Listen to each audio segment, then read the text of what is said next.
আমি এখন আছি তাজমহলে, আর তোমরা সবাই জানো তাজমহল বানিয়েছিলেন শাহজাহান মমতাজের জন্য। কিন্তু মমতাজ বেঁচে থাকতে কিন্তু তাজমহল দেখে যেতে পারেননি। তখনকার দিনে এই তাজমহলটা বানাতে খরচ হয়েছিল 4 কোটি টাকার মতন।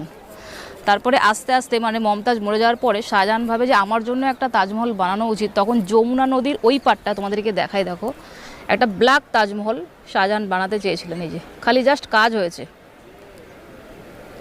কিন্তু শাহজাহানের যে ছেলে ঔরঙ্গজেব, তখনকার দিনে ওই ব্ল্যাক তাজমহল বানাতে খরচা হতো 42 কোটি টাকা। তো ঔরঙ্গজেব বাধা দেয় এবং তারপরে ওই যে সোজা দেখতে পাচ্ছ আগ্রা ফোর্ট, ওখানে বন্দি করে রেখেছিলেন শাহজাহানকে। এই যে এটা হচ্ছে আগ্রা ফোর্ট। তারপরে শাহজাহান মারা যায়, তোমরা সবাই জানো। তারপরে এখানে শাহজাহানকে সমাধি দেওয়া হয়। দেখে নাও, এই হচ্ছে তাজমহল।